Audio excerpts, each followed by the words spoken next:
Okay. Okay, earlier Nick and I talked about where we are, and I'm going to do an intro and we see where we go from there. You know, it's based upon what we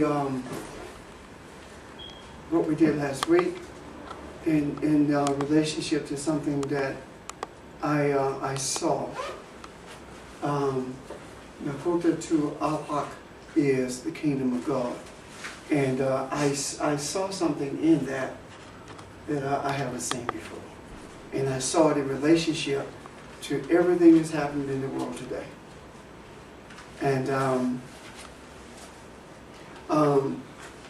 it is from more of a historical perspective coupled with a spiritual understanding of it. If you look at the period of time just preceding the entrance of Jesus into the earth, you will find that the Maccabees had come together and overthrown the Greeks. But after the Maccabees had overthrown the Greeks, they began to squabble among themselves, they argued among themselves, and part of the Maccabee family decided that they needed some help to overthrow the other side of the family, so they invited the Romans in. And the Romans came in supposedly to help them, but they also had a history for going in to help people and never leaving, and controlling, manipulating the indigenous people, which they did there in what is known as Israel, but then actually should be known as Palestine. That's what they began to control it. Now, what happened is that the Romans knew that whoever controlled the temple, that's who controlled the people. So they hastily put in place priests and a high priest who was in favor, was in their favor, and the way they did it is by giving them means. And what I mean by that is, during this period of time, either you were, with the Roman rule, either you were very, very rich, or you were very, very poor. There was no in between. And the reason they did that was to divide the people, because the idea of it was, if we can divide the people, we can control them. And keep in mind that during this period of time, we're talking about people who spoke Aramaic. We're talking about people who lived in a totally different environment than we do, or than they did in the East. I mean, in the West. We are talking about a group of people who had no concept of past, present, and future being divided, had no concept of time as we know it, people who saw everything being one. And we also, during that period also, keep in mind that the people, they didn't know anything about Plato or Aristotle, any of those. What they knew were what they had learned or heard concerning the prophets. That's what they knew. So what happened is, the people were so vastly divided amongst themselves until they began to create conflict. You had people who were homeless. You had people who turned to robbery. Groups of bandits who robbed people on the way, and the robberies were not for greed, but it was for survival. You had people who went into the mountains and in search of the prophets. You had people who was looking for a Messiah, and I say Messiah with a small m, because there are no capital letters in Hebrew or the Aramaic. So it's Messiah, and there were many people who were Messiah, and there were those who were confused about what Messiah is supposed to be doing. And There were those who felt like Messiah was supposed to overthrow the Roman government by force. There were those who felt that Messiah was to bring them to a spiritual awareness, or to Hakna, which is holy wisdom, reconnecting, or giving them a sense of being reconnected to the breath of everything that is, or the creator of everything that is. And there were those who believed in both, or were looking for both, I should say.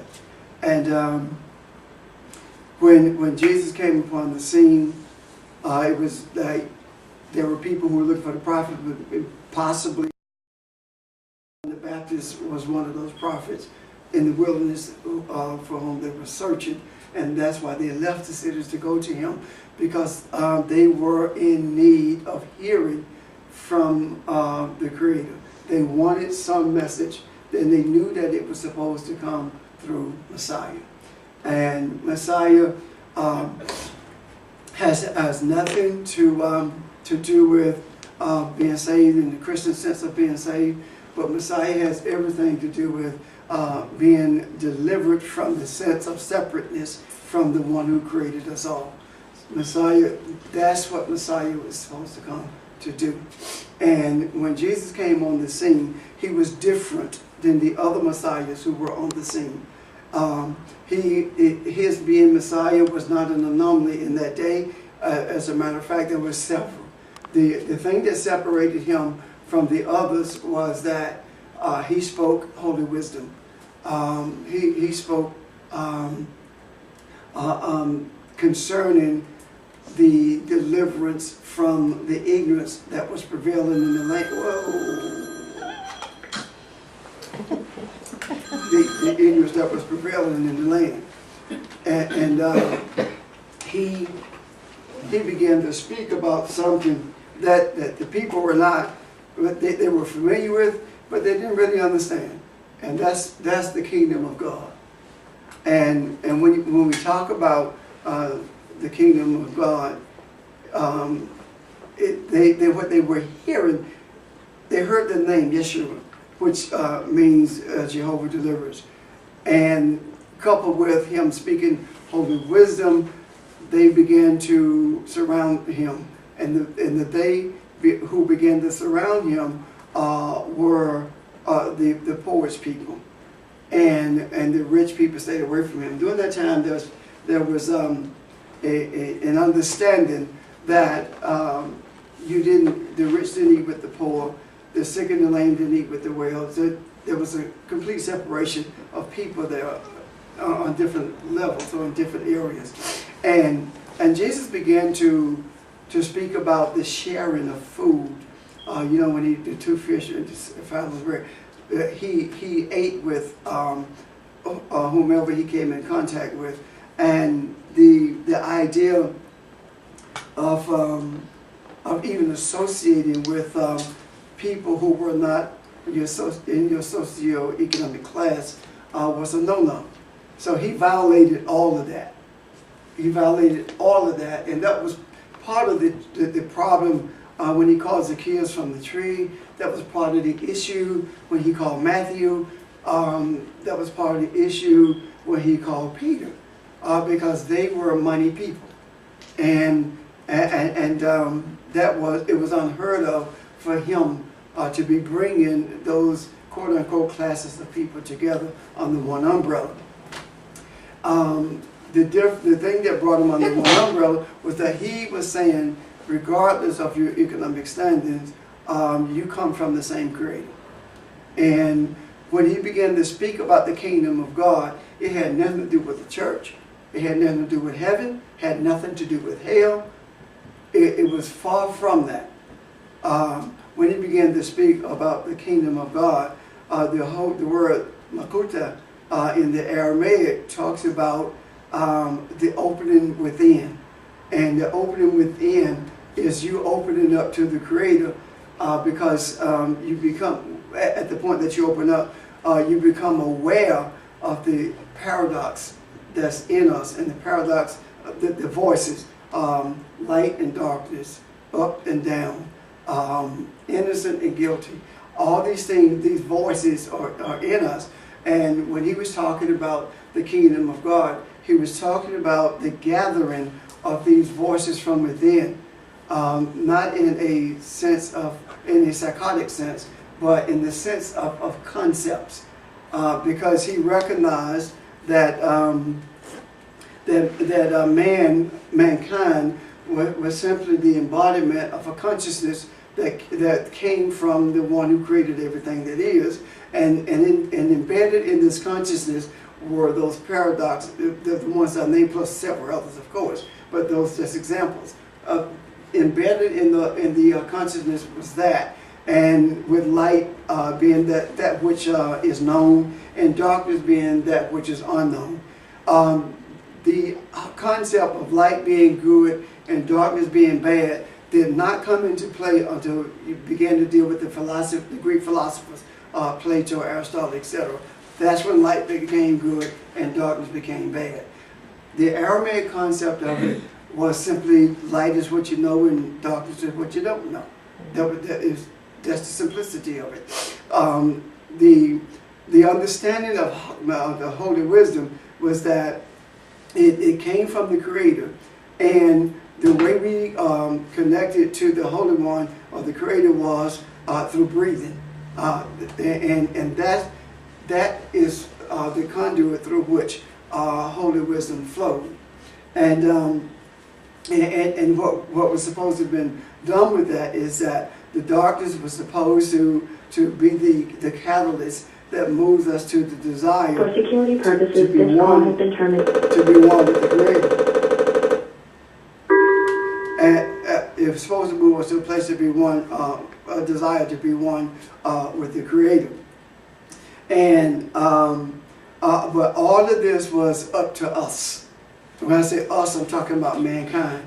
The Creator was not going to change anything. When I say change anything, the Creator was not going to grab us by the nape of our neck and push us into darkness and say, this is what it is, this is what that is. It was up to us to have the desire to search for that, for the betterment of mankind. Now, there's much more than that. The one other thing that I saw is that the whole concept of the idea of in the beginning was the Word, and the Word was God. The whole idea of word has nothing to do with a single word, but it's talking about an ongoing living conversation that is not external but internal. And the conversation, that's why we talk to ourselves. That's what the term actually comes from, and it's more real than we know. And in talking to ourselves, or in converging, bringing those voices, gathering those voices, those concepts, that is how we become more and more aware of who we are and whose we are. And when I say whose we are, I'm not talking about belonging to Jesus, because we do not belong to Jesus. We came from the Creator, as did Jesus. And the whole concept of gathering those voices is where the idea of the I am comes from. It gives us a sense of the I am that we are.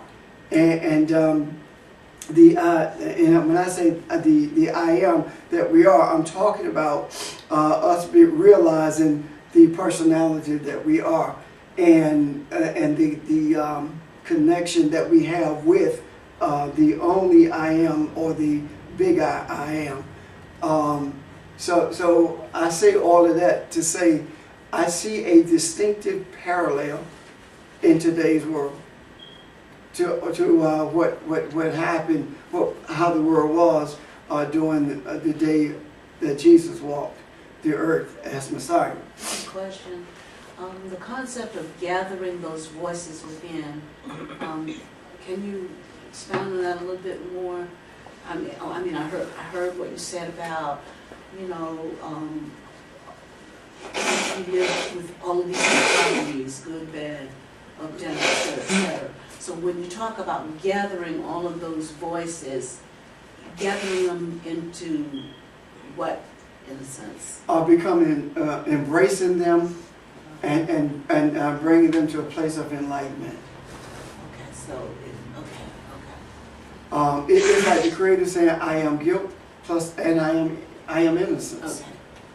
All guilt is rooted in the Creator, and all innocence is rooted in the Creator. So accepting that there is nothing bad within itself, within the... Right. Everything is designed to, or has as its purpose, I should say, better term. Everything has as its purpose, whether we term it good or bad, is the purpose of it is to propel us towards a sense of awareness of who we are and who we were created to be. So when every time that we look at something as being bad for us or evil, in the Aramaic sense, unright, when we look at it from the point of being evil, we look at something that we want to stay away from, when that's the thing we should be embracing.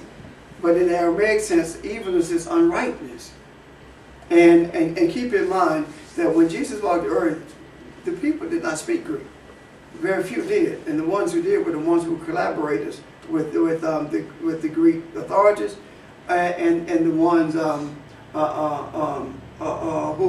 who listened to Jesus were speaking. Who followed Jesus were speaking Aramaic. So we're talking about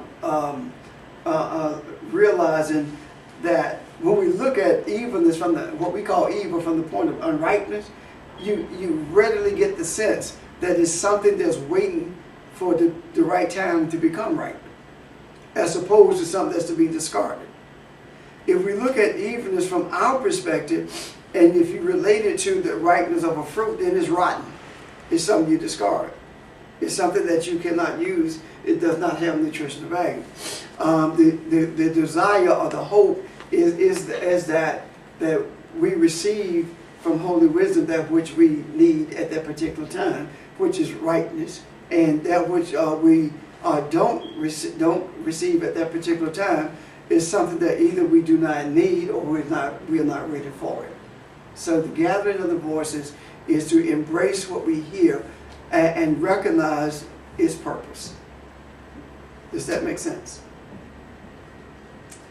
Okay. Are there any other questions before we move forward? Nick, am I making sense? Yes. Okay. And I think I'm going to hang up and recall because it's a little choppy. Oh, okay. So we'll do that. Right? Okay, I'll wait for you to recall back then. Okay.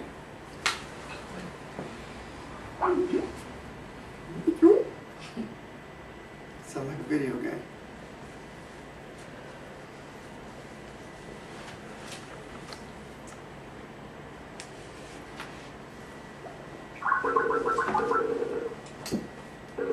Pac-Man. That sound like Pac-Man. You really know about that. Hi. Okay, how is that? Is it better? It's better, yeah, and I can see you all. Okay. Okay. Hi, Nick. Okay. So what I saw in relationship to what I've said is that that's the direction that mankind is moving in right now. The very, very wealthy and the poor. And that's I've often wondered why. Why was this happening? But I tried my best to stay away from looking at it as a bad thing or as something happening, a bad thing happening to good people, or something that we need to change or fight against. I tried to stay away from those things in favor of embracing it, even though I did not understand it at that time. What I see is that we have a grand opportunity to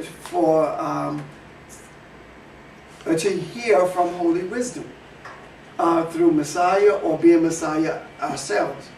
We have an opportunity to do that because the setting is exactly the same as it was then and has been during the periods when a mighty prophet, in the sense of Moses, comes on the scene, or a Joshua comes on the scene, or a Jesus comes on the scene.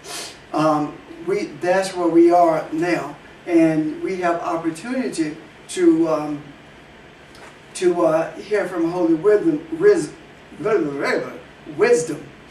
and you know, but in order to do that, we got to stop praying the way we pray.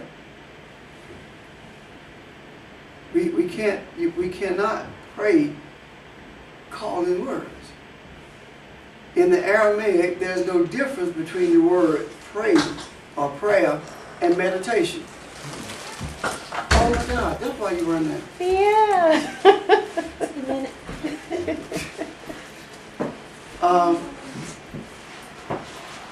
So, what did I say? Okay. There's no difference between prayer and meditation, and the word pray or prayer in the Aramaic does not speak to the idea of uttering words at all. Mark? Something came to me to speak about. Same thing you're talking about, for prayer. Because I was saying to myself, if we're gods, you know, how should we pray? You know, what's the correct way for us to pray? You know? And that's exactly where I'm headed. Okay. Yeah. If we're Elohim, who we praying to? Yeah. Yeah. So it is not the utterance of word. Had no sense of that at all. As a matter of fact, what is termed as the Lord's Prayer, which is not, the first word in that is arun, which talks about the continuous creative universe, or the continuous creative one, which is the one who we make reference to as the Holy One, or the source of everything that is. And when Jesus talks about the Malkuta to Alaka, the kingdom of God, he is talking about, we talked about the kingdom being within. Those are the paradox. That's the paradox that's within us, the Elohim. And I believe that we need to stop uttering words when we pray, even in our minds, because thought is spiritual speech. So if you're doing it silently, you are still uttering. Okay, Nicholas. Yeah, and let me just say, it started snowing here today, so I think that's why my signal might not be the greatest. But I was just gonna say that it's kind of like learning to think with the feelings that produce thoughts, as opposed to sort of worrying about what specific words to say. So we worry about trying to come up with the right things to say, like what to pray. And in so doing, we end up disconnecting from the very source of what that actually is. So it's kind of like just learning to be quiet and learning to feel with your intention, as opposed to trying to put that into a specific word arrangement or something. Does that make sense, though? Yes, it does. And the Aramaic and the Hebrew, matter of fact, most Semitic languages does very little in terms of physical descriptions, but they do a lot in terms of the feeling of what you're saying. You feel the words. It's like a hollow place inside. It's like a cave. I got you. A cave where you actually feel the reverberation. It's about vibration and rhythm as opposed to utterance. So are you saying we're to become prayer? No, I'm saying, no, I'm going to get at that. Okay. What I am saying about prayer is that prayer is opening up, But it's to like, be in rhythm with. and when we don't open up, it's like the words put boxes around the intent behind Right. the thought, rather than opening us up. Right, Because right. we have finite minds, and lots of times we don't have words that describe very well the feeling behind the thought. And we got finite minds and infinite hearts. Yes, But we use the mind exactly. as opposed to the heart. And we talk about that was a heartfelt message, not a mind-boggling. You know what I'm saying? So what does that mean? It means that it made me feel something or experience something that I had not felt before. That's what we're trying to convey, hopefully anyway, when we use that expression. And typically, it's very, very difficult to explain what that was that you felt with your mind. Right. That's exactly it. That is the reason you keep seeing the word know, and know meaning to experience, to know the Creator. Eternal life is to know the Creator, the one whom He sent. To know means to experience, as opposed to having the knowledge of something in the intellectual sense. And one of the pitfalls that we have come into is that we try to intellectualize everything. And that is one of the reasons, I suppose, without me knowing it, because the thing that we call the subconscious is actually holy wisdom. That's actually what it is. The reason I suppose that I did not try to intellectualize this or politicize the disparity in terms of economics is because deep down inside, I felt that there was something, I guess, that I didn't know about until now. And the now that I see it is that the disparity is necessary. And what happens is, when that disparity takes place, you have one group of people whose God is their money, or whose creator is their money. You have another group of people who either they're seeking after the money through robbery, and robbery is not only somebody who puts a gun to your head, it's also through manipulation as well. So when I talk about robbery, I'm not just talking about that kind of thing, okay? Then you have those who are saying, God, why? So there is a desire right now for something different. There's a desire of mankind has a desire for something different. And the thing different that mankind has a desire for, he's not aware of. And it's up to Messiah to show him what that is. And the thing that is the kingdom within. It is the dichotomy of thought that's within, that we have to bring to the light. When Mark raises the question about to whom do we pray if we are Elohim, we open ourselves up to the Creator, to a holy wisdom that flows from the Creator. It's an unending river of light that is always available and always flowing, but it's not. It's above and it's below. It's light and it's darkness. It's rightness and unrightness. It's everything.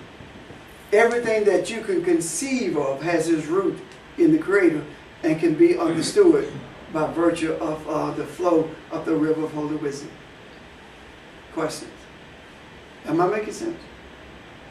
So that's where we are at this time period in our life. That's where we are.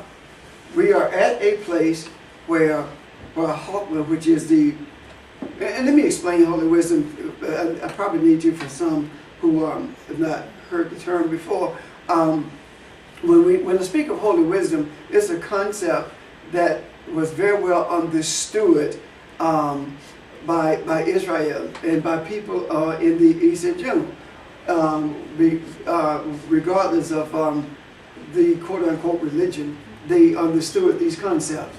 This concept was one where the Creator would send holy wisdom, which is feminine energy, to make sure that everything that was needed was provided in terms of food, in terms of pleasures, the idea of shelter. All the necessities were provided, and the reason holy wisdom was seen from a feminine perspective is because it was is a total source of not only nurturing but nourishment as well. A source that is always delivering but always pregnant. a source that is constantly depleted, but is always full. And that's who we are. That's who we are. We are constantly giving birth, but we're constantly pregnant. And that's if we open ourselves up. And when we open ourselves up to the one who created us, that in itself is prayer. So we are not praying to Elohim. It is Elohim being opened up to the one who brought Elohim into existence. It is the consciousness that we are, realizing that it is not disconnected from the consciousness from which it came. These bodies are simply the embodiment of a consciousness that came from beginning, and John connects Jesus to beginning in that sense. In the sense that he was the Word, not the word written on the page, but the continuous conversation that's taking place between the us, which is subconscious, and Holy Wisdom, whether we realize it or not. And that's why we have all these light bulb moments. It's always delivering and giving birth and always pregnant. Is that the same concept as always receiving and always giving? Yes. Yes. Every dichotomy you can think of. That and see, it doesn't stop one and do the other. It is constantly doing it at the same time. And it's very difficult for the Western mind to wrap his mind around that concept. It's just as difficult as it is for us to understand the concept of prayer as opening up and what Holy Wisdom tells us or speaks to us is not something we hear in our heads, but something we feel or experience in our hearts. It's like when you pronounce the word Yeshua or Avum, or you feel it. It's more of a feel, an experience internally than it is our listening for the words to be audibilized. So it's not necessary for us to what did he pronounce it right? That's not it at all. It is that you receive it, period. Not that you receive it right, but that you receive it, period. Because we are supposed to, as Nick alluded to earlier, we are supposed to receive on the basis, well, we don't, not supposed to, we do receive on the basis of our intent. On the basis of our intent. And if the intent is to know something in terms of intellectually, so that you can prove to someone what you know, then that's how you receive it, and it does not change you. It doesn't change you. It doesn't put you in the place of Messiah as Jesus was. I mean, it is not necessary right now for Messiah to do the things that Jesus did. It's not necessary. The only reason Jesus did the healing thing is because he got people's attention. That's why he did it. He got their attention. Right now, if you talk about healing, it gets people's attention. Why? It's not because they care about their neighbor being healed. It's because they're selfish. They want it for themselves. But if I can get your attention and you listen to me, just maybe that intent can be changed. But it's all up to you. The same thing with the food. It was not, you were not supposed to share food with anyone during the day when you walked. And look at it today. Look at what's happening today. What is it taken out of the pockets of the wealthy to extend unemployment benefits?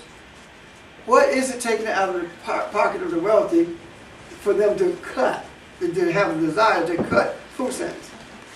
You see where I'm coming from?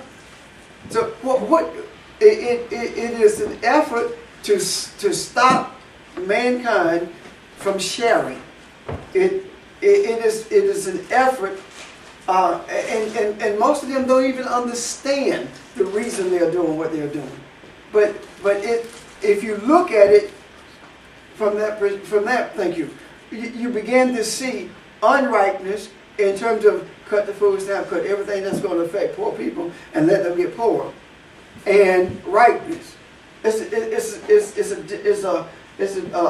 an apparent difference between those two. You can see that more easily now than ever before, because right now, those who were considered middle or at the lower end of the middle class are poor. And there are more people who were considered middle class getting unemployment now. So you're talking about, if they don't extend it, you're talking about 2 million people who will be without it. So there is the dichotomy of mankind spiritually is being manifested in the physical. And it's being manifested worldwide, because you see the same thing playing out regardless of the country that you're in. This guy in France, he's an actor in France. It says he's going to move to Belgium because the tax rate went up in France. And he's in the process of moving. So whether it be France or Spain or Greece or the U.S., it doesn't matter. The same experiences are taking place. So that's where we are. The time is right for Messiah to appear. The time is right for Messiah to appear. And I'm not talking about some messianic projection of a man in the sky. That's not what I'm talking about. When I talk about the appearance of Messiah, what I am talking about is an awareness that brings us to the place where we understand that we have the ability to break yokes and lift burdens. We have the ability to produce what mankind needs in order for mankind to become aware of who he is. Are you understanding me? We have the power and the ability to do that. The only question is whether or not we understand where we are right now. Last weekend, we did more than just come together. Ever since last Saturday, as a matter of fact, what I have felt is that we started a new year. Our new year is not January 1st. Yeah. Our new year was December 22nd. That was the beginning of our new year. I felt that constantly. And I do believe that is one of the reasons our Holy Wisdom was made available to me, so I can see the parallel between where we are now and what transpired during Jesus' time. And the reason I think that is so important is because since the time of Jesus, there has not been such a great disparity so evident worldwide. And when he said that it's finished, he was talking about it being finished as far as what he was destined to do. Now it's up to us and what we are destined to do. So, and then on the heels of that, let me quickly say this. If there had not been a Mary Magdalene, there would not have been a Jesus. In terms of how we know it. Yeshua, he wouldn't have just been an ordinary man just like anybody else. It had to be a Mary Magdalene. And the reason it had to be a Mary Magdalene is because he had to, Holy Wisdom had to be representative with him, manifested with him. Are you understanding what I'm saying? Holy Wisdom Holy Wisdom is the feminine aspect. What we call Holy Spirit, is Holy Wisdom. And if you read the Proverbs, you will find that Proverbs is replete with the personality of Holy Wisdom, what it does, and how we're to involve it in our lives, how it moves us from one place to another. That's what was that's what was embedded in Mary Magdalene, and that is the reason. If you read, I think it's the Gospel of Thomas, where it talks about he talks to her more than he does us, or he teaches her more than he does us. And in one section she says that I will teach you what he told me, which is a representative of holy wisdom. Are you following me? So we are at that juncture right now, and the more that we begin to accept it, whether or not we understand it, the more apparent it will become to us, not only who we are, but other people will begin to see it as well, and that's why they are attracted to us. They're attracted to us. They don't know why, but it's because there is the subconscious that they have, which is also the wisdom that's attracted to the wisdom, so it can tell the mind what's going on internally. Questions? Not a question, but a comment. It's funny you mentioned that you felt like we've moved into a new year. And not just a new year. I felt like ever since last Saturday, and since last Friday even, that we've moved into a new era. Yes. I can't quite put it in words, but the feeling is one that we crossed a threshold. Right. And things are different now, although we haven't exactly seen them yet. But things will start to manifest. Well, I think we're beginning to. Nick brought us to a place of ending and showed us beginning on Friday night. On Saturday, we entered beginning. The new era started. No one else could have done that. And when I said to Nick, and the child shall lead them, I wasn't being facetious. I was making reference to him being the youngest seed, the youngest teacher, and leading us to a place of beginning.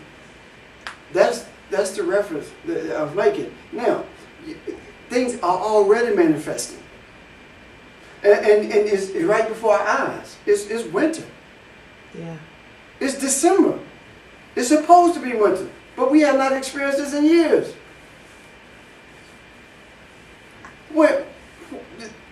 Last year at this time, 11% of the country was covered in snow. Right now, 65% is covered in snow. Things are brought back into balance. Seasons are where they're supposed to be. You're supposed to be cold now. We are. That's part of the balance. Things are supposed to be put in order, and I think that the idea of the seasons, seeing the seasons being balanced again, is speaking to us. Is the earth saying to us, we're moving. I'm moving out of this place of mourning because I see redemption. Am I making sense? I see redemption. So the earth is giving up everything that's died in her. Everything is being given a new life, a new opportunity, a fresh start. And when we talk of year or day, we are talking about not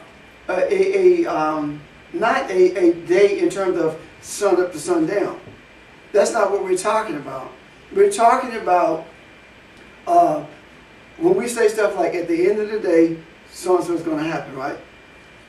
We're not talking about a day. It's a metaphor, and that's what we're talking about when we use the concept of year and day. We're not talking about time. We're beyond that now. And we must realize that we're beyond that. We must realize that you know how we talk about things happen so quickly now? Or repercussions for things we say or do? That is because we are being reintroduced to the Eastern concept of time, where past, present, and future are all one, traveling together. We've begun to transition from that. When you talk about the threshold, Nicholas. Yeah, and I just want to add to that. at the whole concept of time as we see it is we see it how we've traditionally seen it because we don't know what prayer actually is. So time is dependent on us.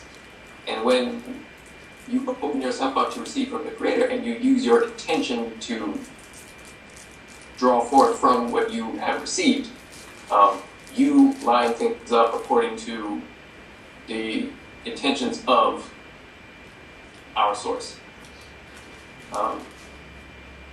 So if it just started snowing today here in DC, it's all about us. We stop wanting things and we start being responsible for things. Did you get that? Yeah. And responsible for things. Responsible. We have the ability to respond to whatever it is. Not react, but respond. That's who we are. And Nick, the moment we stop wanting things and become responsible for things, that's the moment that the Creator begins to add everything that we need for survival. And these things will be added. Seek ye first the kingdom. Seek to be open to the holy wisdom. Seek to be open to righteousness. And all these other things will be added. That's what this is talking about. Let him who has an ear hear. That's not talking about I'm just going to hear and Janice is not going to hear. That's not what it means. It means that you will let him who has the intent to hear right now. And Janice may not have the intent or be ready now, so she doesn't hear it. But next week, someone can say the same thing and it clicks. She hears it. That's one of the things that always bothered me when I was in traditional pastoring, traditional church, walking as a traditional pastor. That always bothered me. And the thing that bothered me was that I will always hear ministers say things like, I preach that every Sunday and somebody else come in here and hear it. How come you can't hear it from me? Have you ever heard that? That never bothered me. And it doesn't matter to me who you hear it from, as long as you hear it. I can say it 1,000 times, and nobody may hear it other than Sheldon.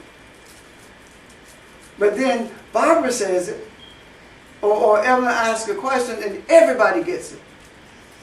That's the only thing that matters, isn't it? That's the only thing that should matter anyway. So we have to revisit the concepts from an Aramaic perspective if we're going to continue to reverberate with the Creator, or we're going to be in vibration or in rhythm, we're going to be in rhythm with, vibrating with the Creator at all times. And believe you me, it is possible. If it were not possible to vibrate with the Creator at all times, then Holy Wisdom would not give us a concept of being in vibrating, of being in rhythm with. Jesus was in rhythm with at all times. When I say all times, I don't mean every single minute of his life, I'm in rhythm. That's not what I'm talking about. When he talks about I and the Father are one. Who is the I? He's not talking about the man walking the earth. He's talking about the I that was from the beginning. Is one with a womb. The source of everything that is. That's what he's talking about. So when we talk about, when we say one is unity, isn't it? It's Elohim, one yet many. It's actually a better, I guess a more powerful understanding of Elohim is sacred unity. That's what it talks about. Sacred unity. Unity that's different than any other that you've ever experienced in your life. And guess what? It is so different until Diane's experience is different than mine. And my experience is different than Mark's. But all of us are having an experience from the same source. From the same source. And that is reflected in us. If I touch your shoulder, you feel different than if Richard touched your shoulder. So why is that the case? Both of them are touches. Why is that the case? That's a manifestation of being able to experience the same thing from the same source. Experiencing from the same source, but feeling different about the experience. The same thing from the source, but your experience with it is different. Got it? And if it were not, then you either be friends with everybody, in love with everybody, or angry with everybody. You know. So you have so these experiences are different, because right now there are things that I could say to you and we'd laugh it off, but if someone said it to you on your job, it'd be a whole different ballgame.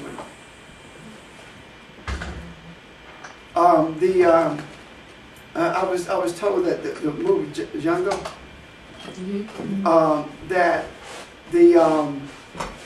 that Jamie had a problem making that movie.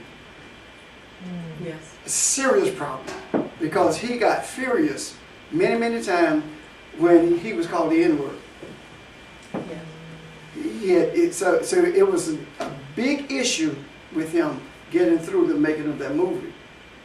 Talking about other characters referring to him, or just people on the set? The slave master. Yeah, the characters. Yeah, referred to him as, yeah. They use that word a lot. Yeah. And he was very hostile towards that, and had an issue staying in character. But he talked about an interview that I saw him do recently, because of where he grew up. He experienced it a lot. He got called the N-word a lot as a child. And that it's an influence that his grandmother had on her, because how she molded him about teaching him stuff that the normal black person did not receive. To not allow someone to don't let that word define you. So he talked about the issues that he had growing up and why doing that movie was so hard, because it brought back all those memories from where he lived. And when Samuel Jackson said, hey dog, he's just another Tuesday for us. I had no issues, you know. Now, and you see that. Now hear what's been said about this, right? It's not like he doesn't hear with his rap buddies. You see? He chose to experience that. Just like he chose to experience that. He chose also to rise above it and get in character. I don't know whether it's the dollars that did it, but he did it. The other thing that happened too, I think, was DiCaprio stayed in character, so that when Jamie was, DiCaprio would pass by him and not even speak, and they weren't even playing or shooting. Yeah. And it was difficult for him at first, but as part of DiCaprio's staying in the mindset of the role, in the character. And even DiCaprio said that he had issues. He wanted to apologize. Yes. You know. So all of these things are pertinent to the times in which we live. And when I say times in which I'm talking about, it's pertinent to everything that we're doing. Everything. All these things are necessary.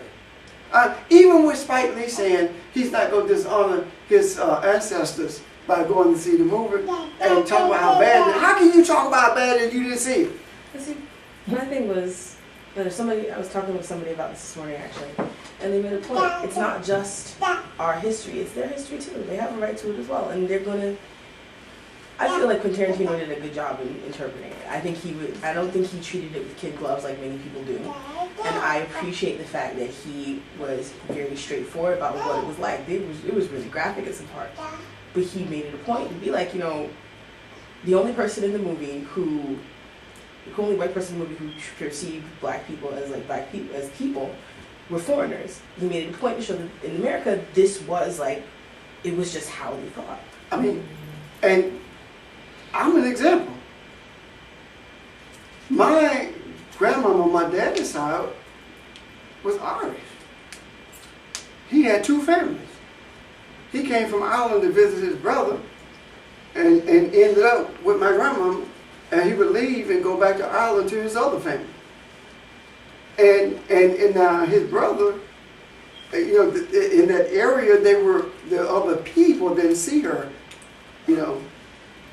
I'm sorry, my great-grandmama, not my grandma, my great-grandmama rather, because my grandmama is a product of that Irish relationship of my great-grandmama. So, but other people didn't see her, and that, you know, other white people didn't see her as being human, but he did, because he took care of them. So what I'm saying is that that's real. We do not have any more right to rewrite history than anyone else. Let it be what it is. I will say this to you.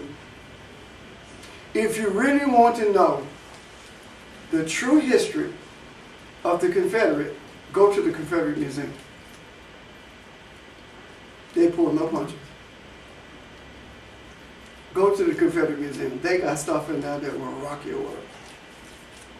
Anyway. Let's get back to where we are. This word character, staying in characters, is reverberating with me in a sense. Okay. And I'm relating it to our staying in spiritual character. Character means who you are, is what it really means. And the name, your name is a reflection of our name is a reflection of the character of who we are. And when you said something about Leonardo DiCaprio apologizing for his character, I mean, at what point do we as infinite beings reach that point where we say, you know what, I haven't been who I genuinely am? And I think that point is now to acknowledge that we've not been all that we know that we are, and moving beyond that point. And my voice is breaking because it really, it's deeper than just saying the words. It's the threshold that Audrey talked about earlier that we cross. That and it's not a bridge. It's a threshold, because that's how close we were. Have always been. And the threshold is what you express. Admitting deeply that we have not been who we are. We have not been in character. Reputation is who people say you are. Character is who you really are. Well, I think we've been playing a part as opposed to being who we are. Yes. But we've been playing a part in this physical world. Oh, Nick has hand. Oh, I'm sorry, Nick. Go ahead. No, you're good. I'm just going to say, I like the metaphor that this really is a big movie production. Mm-hmm. And we have just forgotten that we are actors. And theater comes from the mystery school ancient tradition. Because that's how they would do when they would initiate new students, they would put on this whole production to make them think they were in the afterlife or all that stuff. Yeah.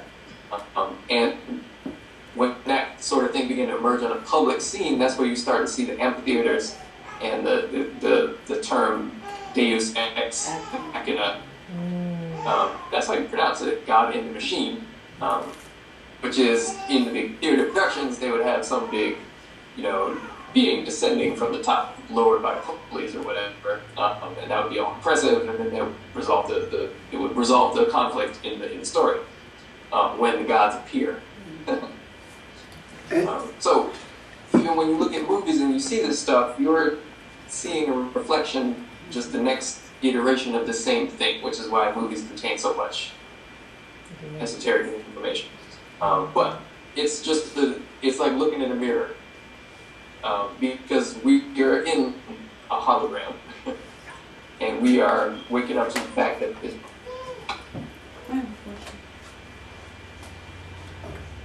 So if we're characters, aren't we the creators as well? Because we create and write our reality. We're the ones who are we're producing this movie. Yeah. We're the producers of it. Yeah. We have abandoned the consciousness that we are and created our own sense of consciousness. And that's everything that we see. So if we don't want to go through struggles or whatever, we need to write the script. You will, when you write the script, you will find that the road that leads to the kingdom is straight. Straight meaning there are obstacles everywhere. It doesn't mean that it's not crooked. Mm-hmm. There are obstacles everywhere. So you will not write a script that's free of struggle.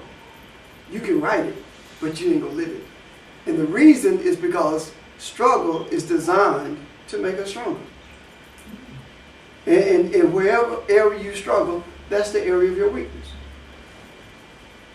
When we talk about Oh, prayer, I'm sorry. Was your No, yeah. So back to that idea of not apologizing for being, just being true to your character. So even when there are times when your response is to be angry or to tell someone I'm hurt or to be like, I'm done chasing you,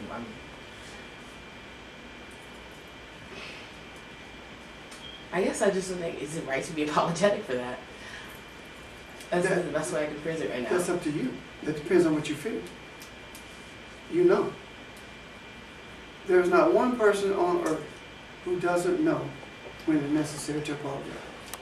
We just fight it. And the intent behind what you're doing Yeah. too, is the intent behind that to hurt the individual more so than to being true to yourself? Or is the intent to just simply be... The intent isn't to hurt the individual. The intent is for me to stop feeling hurt. Like, it's just, the intent for me is that I've reached a point where I don't want to cater to that kind of behavior.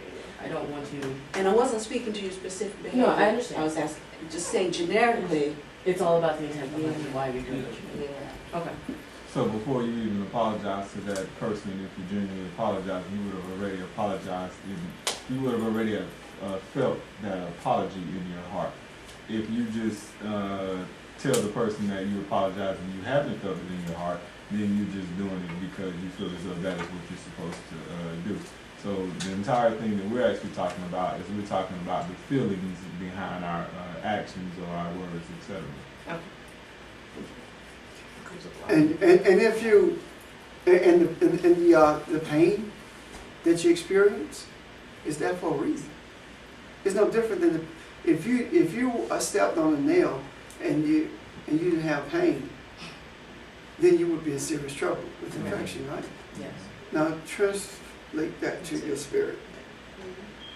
So the pain is there for a reason. It's to tell you not to embrace that kind of behavior.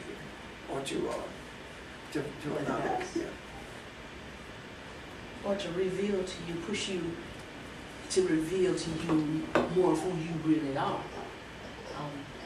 Did you get anything out of that in spite of the pain? Did you get stronger spiritually in spite of the pain? Or not? No, I mean, I feel like I've gotten stronger spiritually simply because I can say, you hurt my feelings, and I'm unapologetic about my reaction to it. Okay. What Evan was asking about as far as curating, you say through your thoughts and your intents, that is actually communication, or that is actually you putting together a set of the movie that actually takes place in your real life. When we talk about intent, we talk about prayer in the way of the Aramaic. It actually is a form of communication, but it's not just a form of communication. It's a more precise form of communication because it goes so far beyond what words could ever do. We've used the example before when we're talking about knowing something and being able to explain it in words. Every one of us in here could have, at some point in our life, read everything it was about intercourse, but it's not until you actually experienced it that you actually knew what that was, no matter how knowledgeable you was or how much intellect you had on that particular subject. So when you, with your intent, with your thoughts, you were constantly communicating. Right now, you're doing the same exact thing. So that's you setting up that world for your self to experience as you go along. The intent. Set your intent and just be. In other words, if we write the script and follow the script, we usually go through unnecessary struggles. Something that we could have been avoided. Why? Because we are writing the script as finite creatures. We're writing from our minds as opposed to our hearts. So you set the intent of your heart and let things be as they are. And I for one have found that life is a heck of a lot easier when you set your intent and let things be what they are. Does that mean I don't experience pain? No, it doesn't. Does that mean that I don't feel like I have what we call setbacks? No, it doesn't. It's all in how I respond to it. When it happens, rather than sulk, I deal with it. And the way I deal with it is, you know what? If I could change it, it would be changed. So however it comes out, that's how it comes out. And that's not living, casting caution to the wind. That's not that at all. It's realizing that there are tons of junk that inhibits me from being able to see as clearly as I was created to see. You understand what I'm saying? And the junk is not your junk.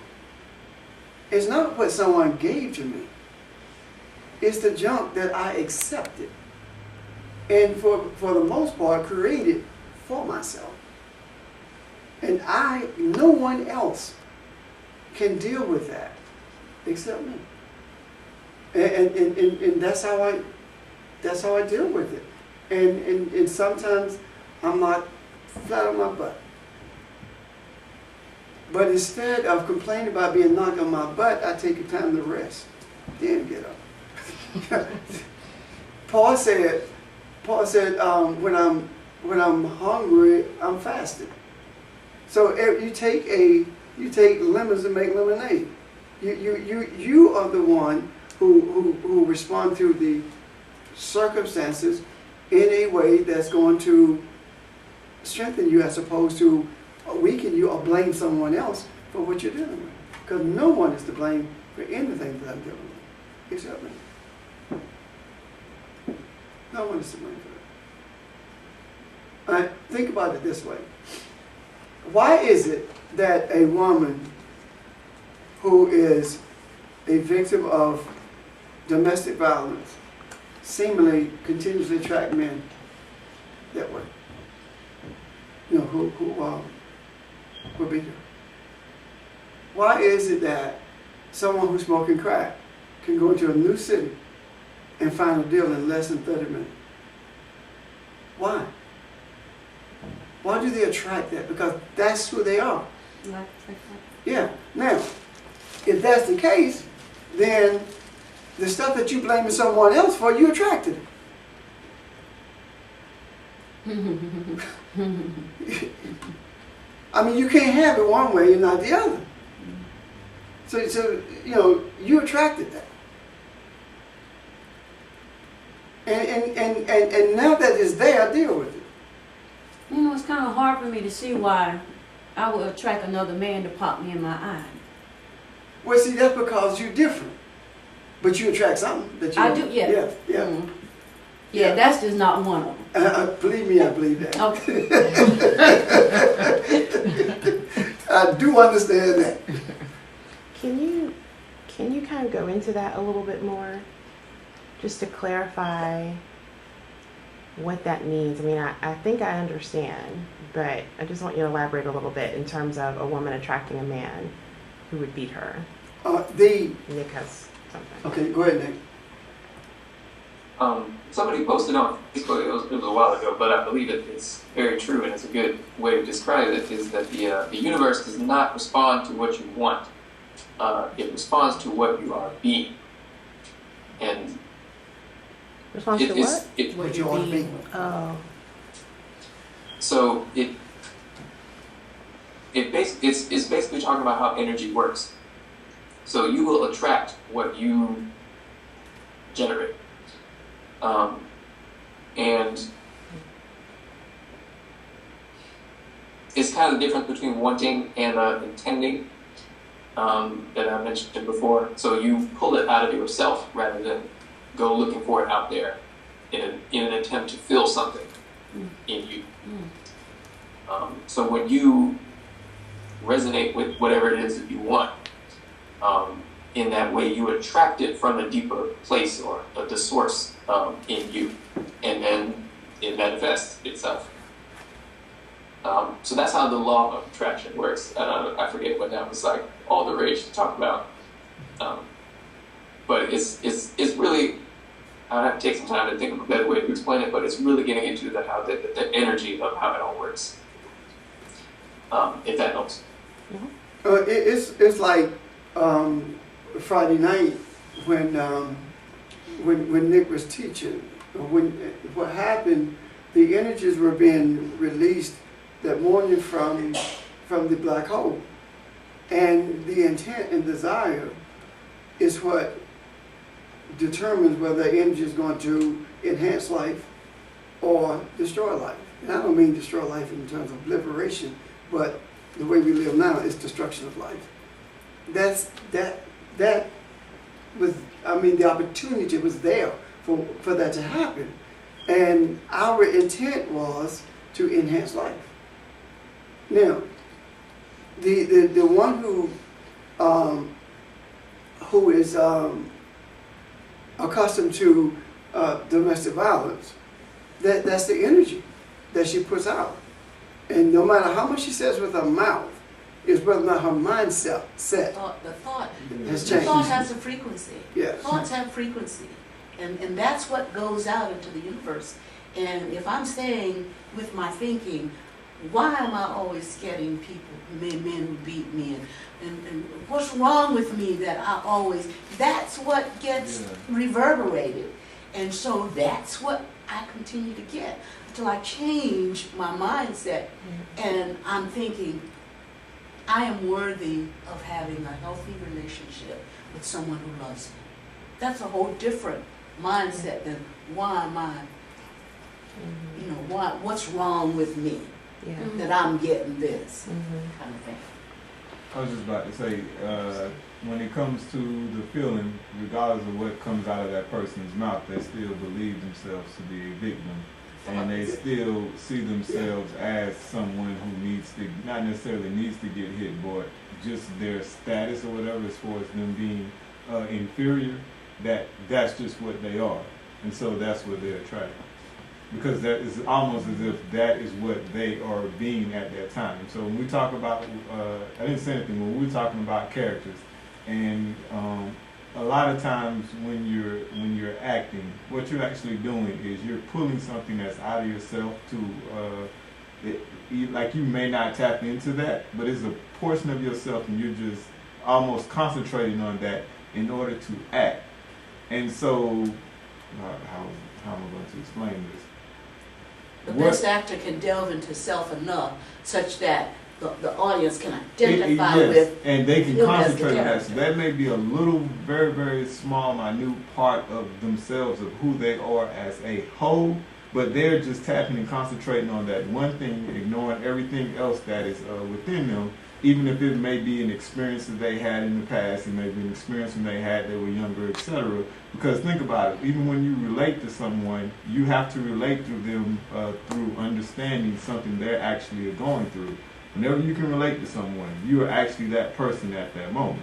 So what only thing that they're doing is they're tapping into a victim side of themselves, because all of us at some point in our life have felt like a victim, and that is what they're concentrating on at that moment, or that's where they're living in that particular point, so to speak. Rooted in the universe. Everything is rooted in the Creator. Victim, conqueror. And it's just a matter of balancing those things. But at anything anybody in here wants to be, they can be if they concentrate on that one thing. You can be a super victim. You can be some super superior God who just looks down on everyone. Some like dictator person. You can be very, very confident. We choose these different aspects that we want to concentrate on and what we want to actually be. When we were talking, we always pick the topic that seems the hardest or distant from us in terms of a woman using man. And for some reason I started seeing colors. So are we simply saying, or at least from my mind, we're simply saying, if I'm looking at colors and I'm so concentrating on blue, I'm gonna draw that blue color towards me, whatever that blue represents. Because as you were concentrating on that blue, you actually are the entire rainbow, but you're ignoring everything else. So you almost as if, to use your color analogy, you are being blue.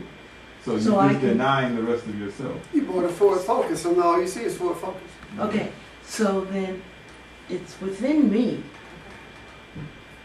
to enjoy yellow, red, and blue to whatever degree or deep focus I choose to give either one of them. Yes. What we're talking about basically is creation. We are co-creators. And we already talked about this world that we're in. We are the one who created it. And so the same thing goes with the concepts that you're talking about too. That's what we choose to bring into the womb of our mind and nourish it and feed it and deliver, manifest. And if it wasn't the case, how Okay, it's my turn.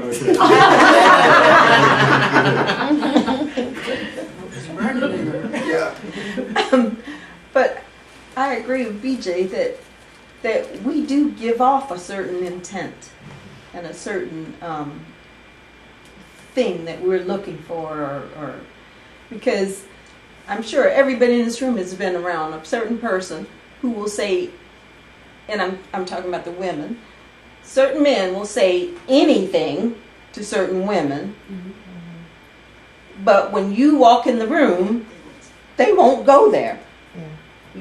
Yeah.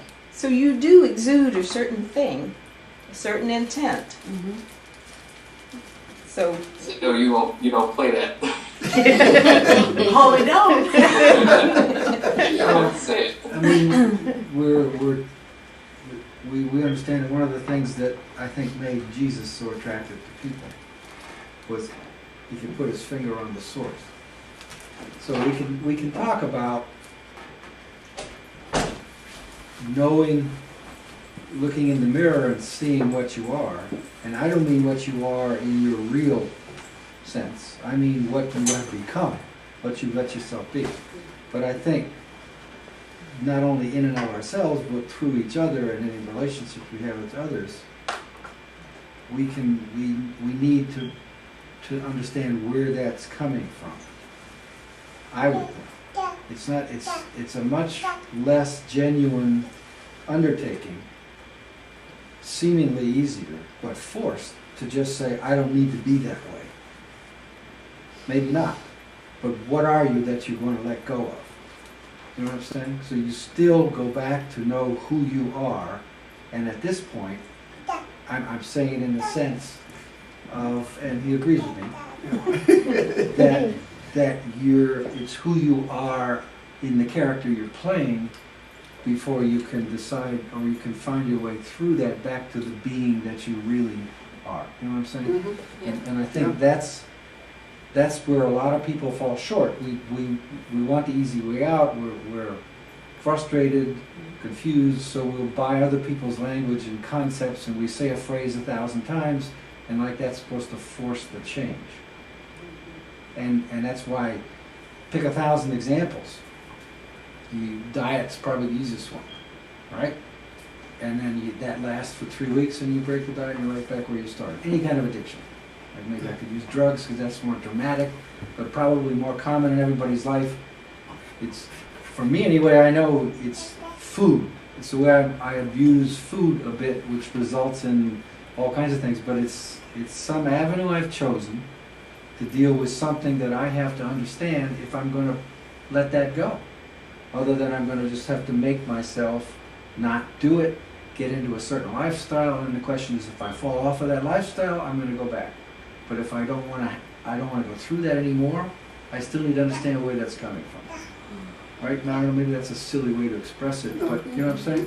And that's where I think not only do we need to be quiet and have the courage or the self-concern, love, caring to find out what that source is, because then we can let it go, make peace with it, love that part of us, but not give it all that power. You know what I'm saying? And with each other.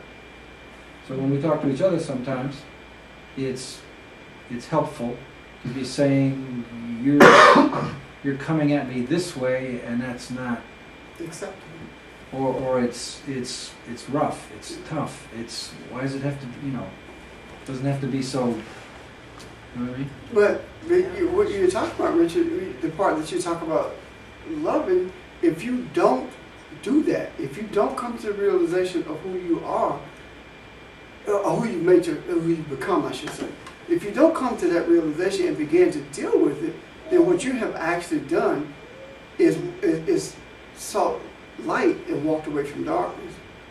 The darkness in your face is who you are, who you become. And you need to deal with that. You need to bring some kind of order to that. And what happens when we don't do that, there are other people who will help us. Mm-hmm. We don't like it, but they will help us. And I don't mean to suggest it's one or the other. Oh, no. That's not what I'm saying. It's like we've all had, or I've had the experience that, all right, if I'm using the weight analogy or something, the eating thing, if I get into an exercise routine and that kind of thing, the way it makes me feel helps me with the other. Right. But it doesn't solve the problem. It's a technique that helps me get to a place where I can better deal with it. But there's something there I still have to deal with. You know what I'm saying? All the time. Otherwise, I have to discipline myself through the exercise and keeping busy, not to let that space open up again, and then I abuse it that way. You know what I'm trying to say? Mm-hmm. Yeah. And I think that's what addiction's all about. And that space, again, what we're talking about, that space, what is it filled with? What do you allow to fill that space? When he talks about hallowed be thy name, he's talking about the hollowing out of yourself so that character of the Creator can fill that space. For the purpose of what? You nurturing it and becoming one with it. That's what it talks about. I mean, if people really, really understood, they'll stop reading the words and read the concept of that prayer. When Jesus said, when the disciples teach us how to be in rhythm, teach us how to open up. And he said, this is how you open up. This is how you do it. The first thing you do to open up is recognize the universe as creator of everything, the root of everything that is. You see? The universe is enlightenment. That's what our Father, which are in heaven, the universe is the light, is enlightenment. That's what he's saying. You have to come to that realization before you can even think about balancing your life. That's how you be in rhythm. Questions? I guess my point was, like so many things, you're working at it from more than one perspective at one time. Yeah. You're working toward that. So you're maybe, whatever you want to use for the term, you're getting better at understanding, letting yourself understand what the universe, what your part in that is, but that's not in and of itself going to get you over the other. It's just proceeding it with all that toward ultimately that understanding, so you can now let it go. And that, Richard, when you talk about it's more than one, that's the community of voices that I'm talking about, concepts that we gather and to bring it into unity, bring it to a place of light. That's what I'm talking about when I talk about the voices. It's not voices like 10,000 voices talking to you. It's the concepts that I'm talking about. It's like word is not what I say. Word is a living conversation. Period. This is the manifestation. My voice, my speech is the manifestation of a concept. It is giving color to a concept so that you can see it. And when I say to you, or anyone in this room says, do you see what I'm saying? You don't actually see it with your, but you're able. What happens? What we're actually saying, it resonates with us. Now it's much easier, I guess. Now I hadn't read the Bible in a while, but now it's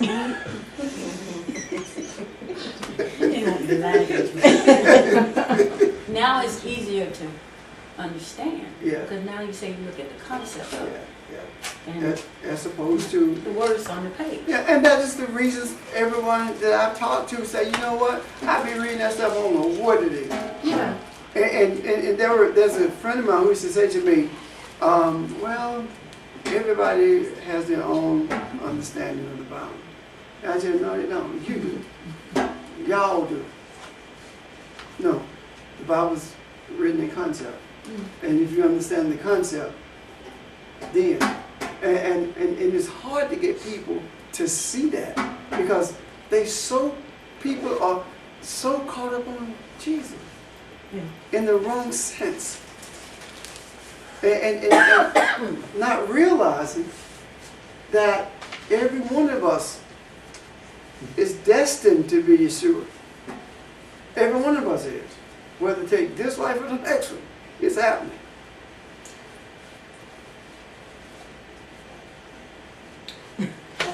This one girl got upset because on BET Awards or something, Jamie Foxx said he wanted to give honor to his savior, Barack Obama, and she was so upset.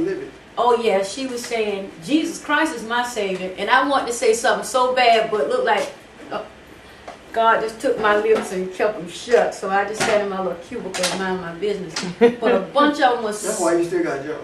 I'm not going to mess up my job. My state job too. But anyway, they were so upset, and I was like, we all are saviors. And that's in itself speaks volumes. No one else could have been president other than Obama. There was no way it could happen. Not because of votes, but because it was destined by the universe.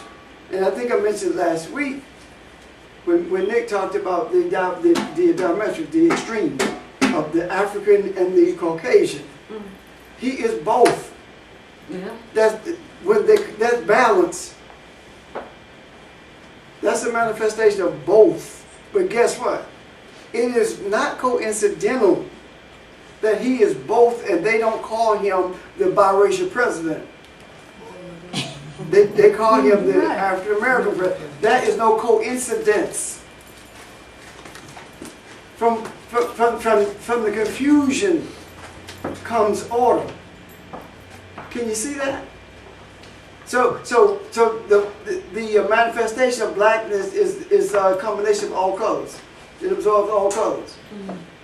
And what you do with that is up to you. You can take that and create confusion from it and be one of the extremes, or you can take that and create light from it and bring balance. Does that make sense? It does. So we have probably no. We have one of the greatest opportunities that mankind has ever seen. We really do, right now. The question is, how do we deal with it? We don't. We don't. We don't describe, we don't define it. We don't list, this is what I want to happen, kind of stuff. We don't. We just set our intent and keep our state job. Right. With benefits. Yeah, Exactly. I got benefits. Yeah. To Nick and say, Okay.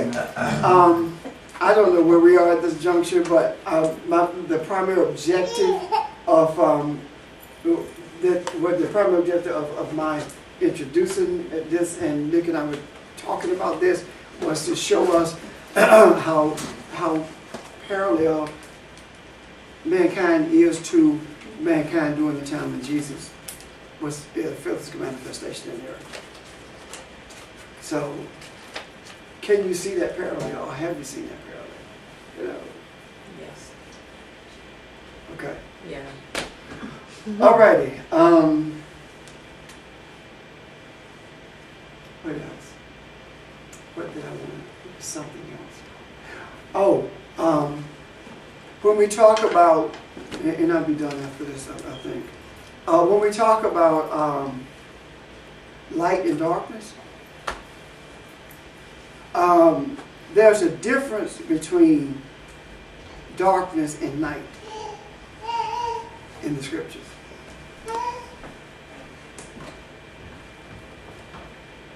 Darkness talks about that which is unknown, that which we don't understand. Night talks about the twisting light away. That's what night talks about. If you read the first Psalm when it talks about, and ye shall measure him as night and day, it's talking about being in rhythm even when the light is being twisted from you. Stay in rhythm. Fight it and stay in rhythm. When is the light being twisted away from you? When you feel like somebody's done something to you, when you feel like you got to get even, when you go through the whole blame game, you have to. That's when you are twisting the light away. When it's being twisted from you, and you have to resist that. Can you twist light away from yourself by doubting? Yes, you can. Yes, you can. As a matter of fact, even no one else can twist it from you. You do it yourself. That's what it's talking about. So regardless of what's going on in your life, stay focused, stay in rhythm. That's what he's talking about. Huh? Oh. Is there anything else? That's what I wanted to point that out because I didn't want us to leave it thinking that darkness and night are the same thing, because they really aren't. Our whole thought process has to change. The things that we thought were real, we began to see they're not real anymore. You can't hold that.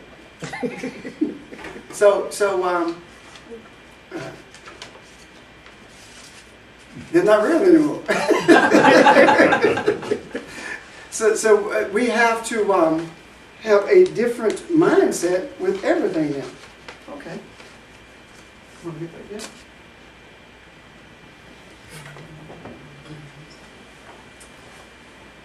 He is definitely not visually impaired. He sees everything. Are there any other questions? Okay. Nick, anything else?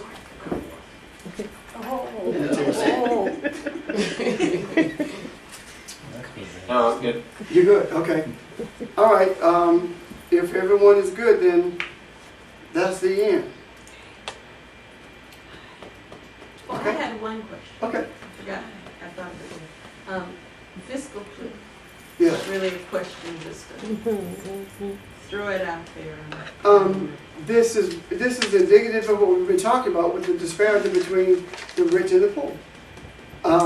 No one cares, seemingly, well, most people seemingly don't care, the ones in power that is, whether or not this gulf is increased.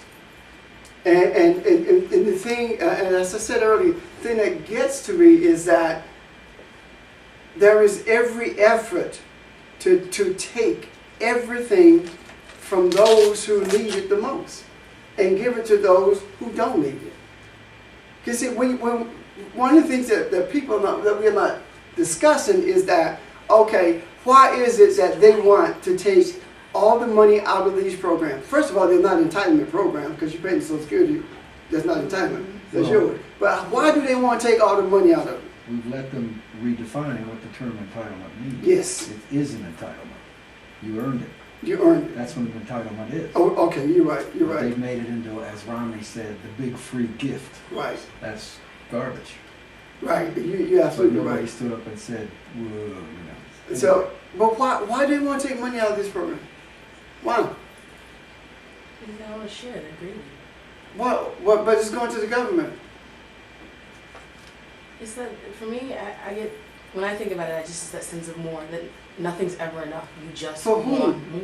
But it's going. If they take the money out of the program, where is it going? It's going to government contracts. But doesn't it cut too? It cuts the amount of taxes someone, It may or may not. It depends on what they do with it. But it's government contracts. I mean, either way, the money's still going. Come on. How do you think that Halliburton got wealthy? These cuts are not about some deficit. The people who are arguing about a deficit are the ones who created the deficit. This is not about a deficit. This is about taking money, putting it in the transfers of wealth from the poor to the wealthy. That's what this is about. And we can't see that because we have been dumbed down. I think connected with that is a serious aspect of maintaining control over it. Because if you, why we ever went off pensions, Yeah. and went to letting the market and other things like that, and getting the employer off of any responsibility, is a way to control the situation without being control over it, rather than be integrally related to it, so you had to sort of fix it and manage it, if you know what I mean. I do. That's what I think. And that's exactly what happened in Jesus' day. It has nothing to do Control. with the real problem. It's just politics. And I'm telling you that there is no difference between post-Constantine Christianity and politics. They are one and the same. And purposely so. Post-Constantine Christianity controls the people for the purpose of being governed as those in power choose to govern them. Bottom line. There's also an anger that I don't understand from that side. The idea that people would, I don't know how to articulate it, but I mean, I see it, you know, when the pundits froth at the mouth and they're talking about, you know, people getting things from the government. Huh? There's probably like a whole handful of them that froth at the mouth, but I don't really understand like the anger and the kind of vindictiveness. Nick has something. Okay.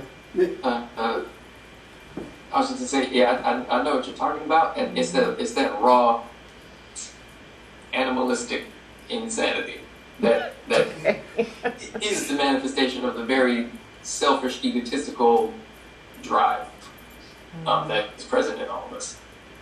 Okay. So it's like I was looking a little bit into. Have you ever heard of the Native American Wendigo? Yes. Yes. That It's exactly monster like that. consumes Okay. flesh.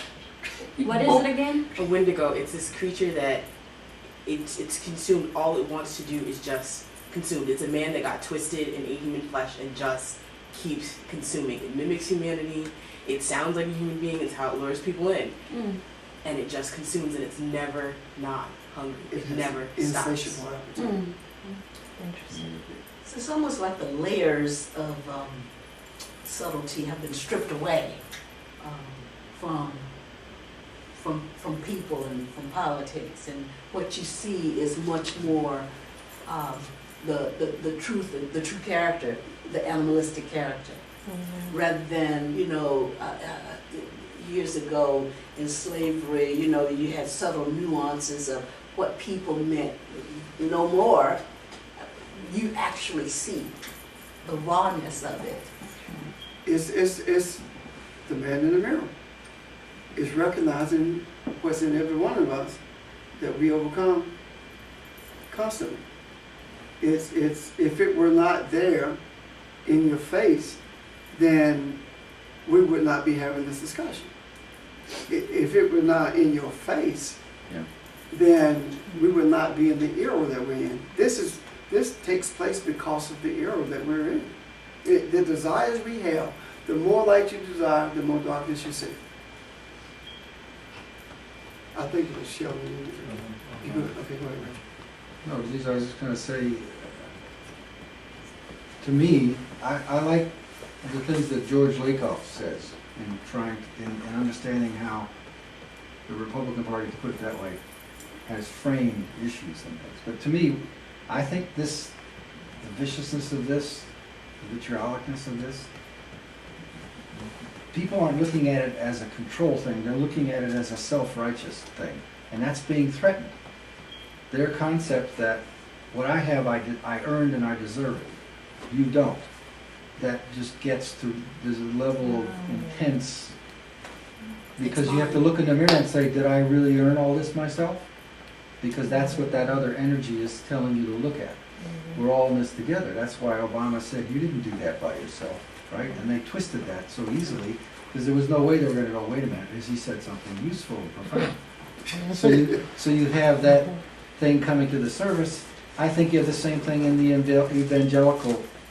So it's politics, evangelical, it all gets so mixed. Yeah. And for years people said, for example, how is it you can be for the death penalty, but you're against abortion and things like that? So life for life? No, because this is an innocent life. This is a life that has lived in such a way that it deserves its punishment. And that other view couldn't make the connection. But that's how somebody could be comfort by saying, you're killing someone by allowing abortion, but this person deserves to die. And even war. And I think until you start to find where those connections are, you're never going to be able to really help take it apart. But I think that's what's come to the surface. And this comes from, just to use this Lakoff characterization, what they call the strict parent. The strict father is really what he calls it. Growing up in a household where you do the right thing or else. Which is why when you're on your own, I'm not going to give you any money to help you. You're on your own. You be a responsible person. If you have the values you should have, you should know how to live and you should find some success. Right? So just put that in a parent position that's judging everybody else, that's being weak, etc., etc. Makes sense. And yet not looking at it to the point where they're looking in the mirror to saying, what am I overlooking? It's just being self-serving, etc. I knew when I was younger people who were very wealthy, and they can be wonderfully nice to the people they choose to be nice to. There's nothing genuine about it. If you're not part of that world, right? So I think all that stuff is at play here. And because maybe it feels a bit threatened, because maybe if you want to see what's really going to be interesting, watch what the NRA does in the next months. Yeah. It feels the most threatened it has in 40 years. And the question is whether people keep the pressure on, not to win, but to oblige everybody to look at what that's all about and not let it just pass and let them have their way. Because that thing has completely changed what its function was from its inception. Right. Anyway. Nicholas. Actually, you said it, Dad. I was just gonna say that when you hold on to that like strict father or whatever, that's kind of a good thing. But if you do it to the point where it crosses the line and just becomes destructive, which is what is happening, then it doesn't instill that same, or it doesn't address the reality of the situation. It just sort of blindly seeks to maintain the status quo as if that had anything to do with reality. And unfortunately, it just, in most cases, it just doesn't. Well, everything, we're talking about extremes here, not tempered in love, not tempered in balance, not tempered in equity, in terms of balance. And that's what happens if I'm rich and I don't want to share anything. That's an extreme in a sense of selfishness.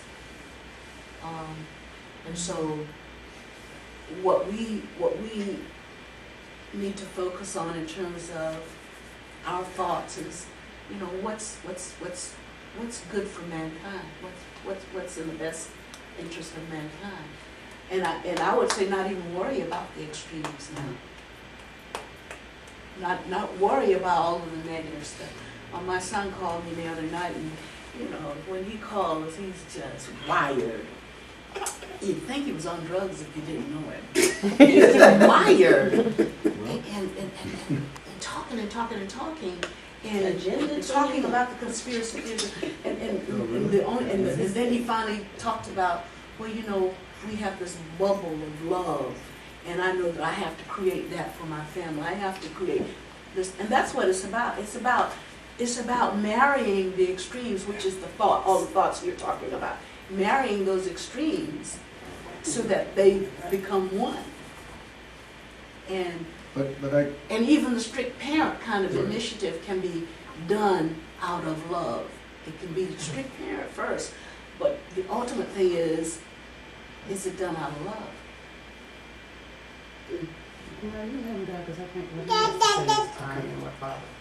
I was going to say, if I go back to the analogy of, I've been around some of those people when I was younger, and how they can act, etc. Where do you have the occasion? It's not what you think it should be. It's not balance and all that kind of stuff. In the same sense that Jesus was as comfortable with the tax collector as he was whatever, because he could ask, if nothing else, the way I would understand to do it is nobody is asking the questions of these people to help them, at least to give them the opportunity to examine themselves in a way that would lead to a more balanced something, right? If you have a percentage of the population that wants to be balanced, that's fine. But maybe you're not carrying the day because there's an awful lot of power and influence in that other group. But through media, etc., there's no dialogue. No one's asking the questions. No one's asking, but what's good about having all that concentration of wealth? Where's that discussion? That's denied.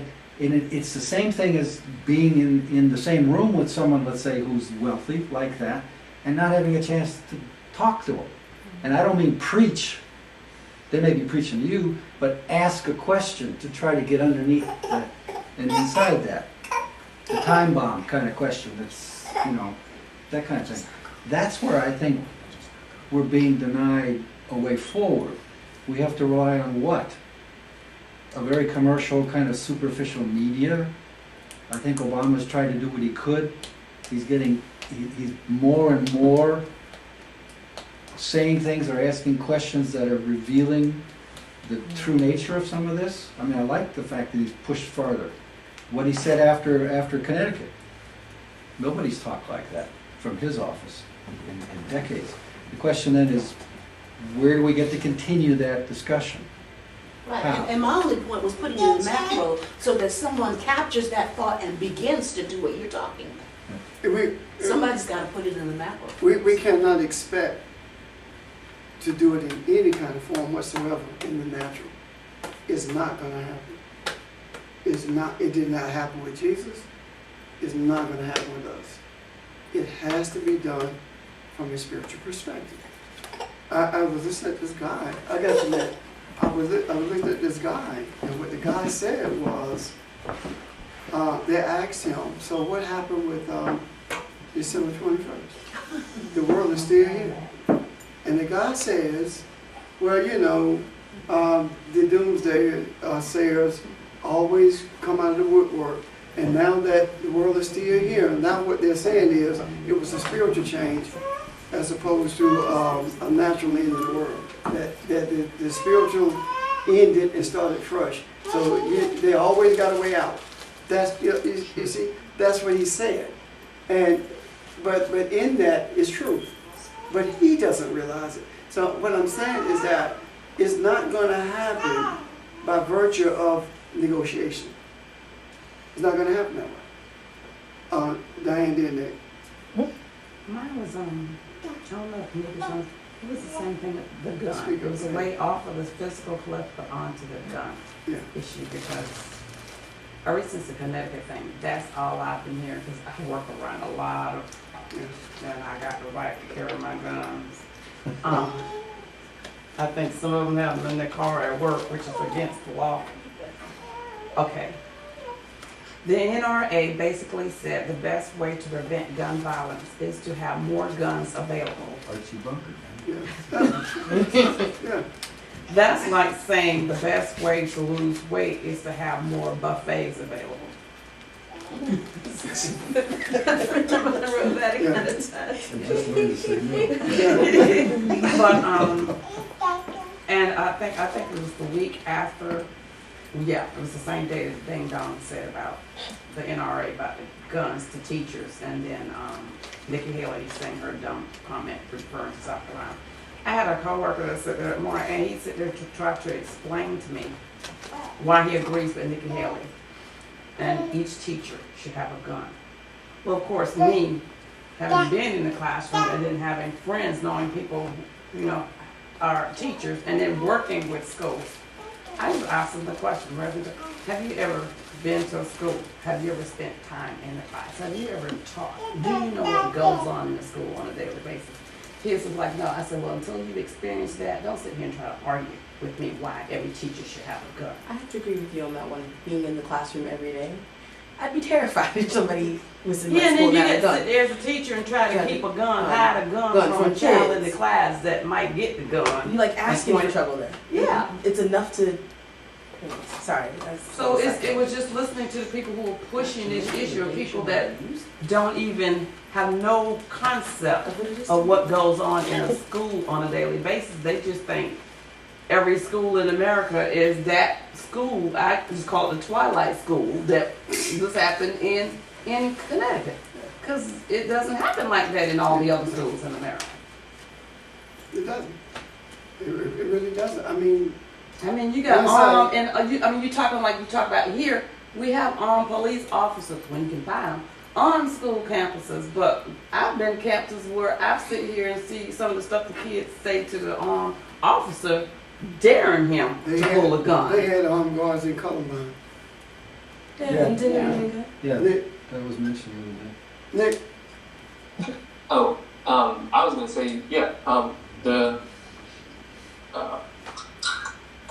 when we resonate with the correct intent behind the line of questioning that would actually produce solutions, those solutions will come about spontaneously in the group of people who need to come up with them. So no productive line of questioning will ever be allowed onto CNN, Fox, or MSNBC. That's not what that's not what we have allowed them to come. no, right. They're there to perpetuate the status quo. So with that, on the other hand, No, it's just more talk about the same thing. oh, okay. I think that everyone in this room agrees how asinine that comment was about guns in the classroom. That's crazy. You know, like I say, put him in the classroom. Black male teacher got a gun. Police come, he gets shot because he got a gun. I mean that's the reality of it. That's the assumption that you must be the one. So, but anyway, I'm done. Okay, everybody, quiet. You need to on the case show. Yep, I'm done too. So, Bye. yes, have a good weekend. Okay. Oh, Okay. you should. Never mind. We're waiting. The light of truth that we are, and the truth of light that we are, has us to know that we are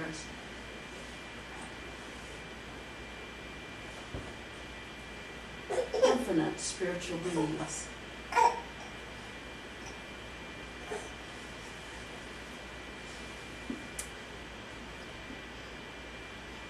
Overcoming a human experience.